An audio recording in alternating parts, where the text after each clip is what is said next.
আসসালামু আলাইকুম ওয়া রাহমাতুল্লাহ। কোর্টের রায় ইশরাকের পক্ষে দেওয়ায় এখন তো অনেকেই এমপি হওয়ার জন্য আবেদন করতেছে। কালবেলার একটা নিউজ দেখলাম, হিরো আলম সে বলছে আমি তো 4বার এমপি নির্বাচন করেছি, আমার প্রার্থিতাও ফেরত দেওয়া হোক এবং আমাকে এমপি বানায় দেওয়া হোক। আমিও তো আওয়ামী লীগের বিরুদ্ধে 2বার নির্বাচন করেছি, তাহলে আমাকেও কি করা হোক, প্রার্থিতা ফেরত দেওয়া হোক, আমাকে এমপি করা হোক। এবং উনি বলছেন আমিও তো মামলা করেছিলাম।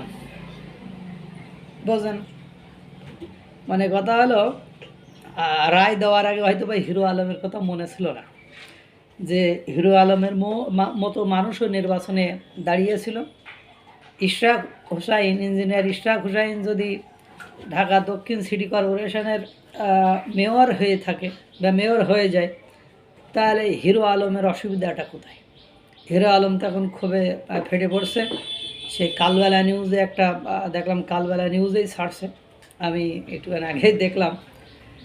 আর যেখানে সিটি কর্পোরেশনের মেয়রদের পদ বিলুপ্তি ঘোষণা করা হয়েছে, সেখানে তাকে কিভাবে ভোট গণনা করলো? জালিয়াতি হয়েছে বুঝলাম, তো জালিয়াতি হলে কিভাবে ভোট গণনা হলো আর কিভাবে, মানে জালিয়াতি হইলে বোঝা গেছে যে ভোট জালিয়াতি হয়েছে। সেখানে যে ইশরাক হোসেন জয়লাভ করেছে, এটা ফাইন্ড আউট করলো কী করি?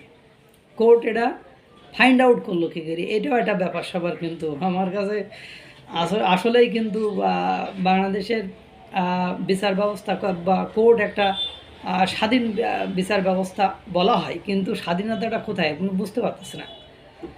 বাংলাদেশের বিচার ব্যবস্থা বিগত শেখ হাসিনার আমলে যেমন চলেছিল, যে আওয়ামী লীগ বাদে বাকি সবাইয়ের নামে মামলা ছিল, এই বর্তমান ইউনূস সরকারের আমলে তো একই অবস্থা দেখছি। মানে ডক্টর মোহাম্মদ ইউনূসের নামে যত মামলা ছিল, তার প্রতিষ্ঠানের নামে যত মামলা ছিল, সব মামলা নিষ্পত্তি হয়ে গেছে। তেমন দেখেন 1/11-এর আগে, অর্থাৎ ফখরুদ্দিন মঈনুদ্দিনের সময় বেগম খালেদা জিয়া শেখ হাসিনার বিরুদ্ধে যত মামলা ছিল, শেখ হাসিনা ক্ষমতায় এসে শেখ হাসিনার মামলাগুলো নিষ্পত্তি হয়ে গেছিল, কিন্তু বেগম খালেদা জিয়ার মামলাগুলো নিষ্পত্তি হয়নি। তো ইশরাক আহমেদ মেয়র হইলেন ঢাকা দক্ষিণ সিটি কর্পোরেশন, এখন তো উত্তর সিটি কর্পোরেশন সেও দাবি করবে। এবার দেখা যায় সারা বাংলাদেশে স্বতন্ত্রভাবে হিরো আলমের মতো যারা এই 2024-এ এমপি নির্বাচন করেছিল, তারাও তো এখন বলবে আমাদের যদি মামলা করে থাকে আমাদেরকেও প্রার্থিতা ফেরত দিয়ে আমাদেরকেও এমপি ঘোষণা করতে হবে। কারণ ইশরাক যেভাবে জয়লাভ করেছে, তো ওরাও তো ওইভাবেই জয়লাভ করবে, কারণ এখান তো ভোট পায়নি, জালিয়াতি হয়েছে। জালিয়াতি হলেই তো আর ইশরাক জয়লাভ করে না। সুতরাং বিচার ব্যবস্থার দিকে সকলে আঙ্গুল নির্দেশ করার বা একটা হলো। পাশাপাশি আপনারা দেখেছেন 5ই আগস্টের গণ অভ্যুত্থানের পরে বড় বড় দাগি দাগি আসামি, জঙ্গি, সন্ত্রাসী তারা মুক্তি পেয়েছে।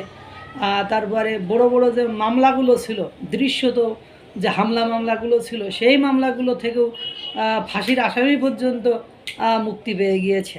সুতরাং একটা হাস্যকর পরিবেশ সৃষ্টি হলো। হিরো আলমের এখন এমপি হওয়ার একটা সমূল সুযোগ তৈরি হলো, কারণ ইশরাক হুসাইন এমপি হতে পারলে হিরো আলমও মেয়র হলে হিরো আলমও এমপি হয়ে যাবে ইনশাল্লাহ ভবিষ্যতে। খেলা ভালোই লাগতেছে। এখন যেমন সব আওয়ামী লীগের লোকেরা দোষ করেছে, আর কোনো দল পার্টির লোক কোনো অন্যায় করেনি। সব আওয়ামী লীগের, মানে আওয়ামী লীগের আমলে যখন অন্য দলের লোকদেরকে যেভাবে গ্রেপ্তার করা হতো, এখন এই ডক্টর মোহাম্মদ ইউনূস সরকারের আমলে সকল অন্যায়ের বিচার হবে। শুধু আওয়ামী লীগের বিচার হবে, আওয়ামী লীগের সদস্য, মেম্বার, এমপি, মন্ত্রী, মানে আওয়ামী লীগের নামগন্ধ, দোসর মশর, দালাল ফালাল যা থাকবে সবার বিচার হবে, অন্যদের বিচার হবে না। এই হলো বাংলাদেশের কোর্ট।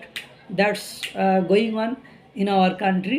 এটা চলতে থাকুক, আমরা দেখতে থাকি। আল্লাহ তাআলা সকলকে ভালো রাখুক, সুস্থ রাখুক। আসসালামু আলাইকুম ওয়া রাহমাতুল্লাহ।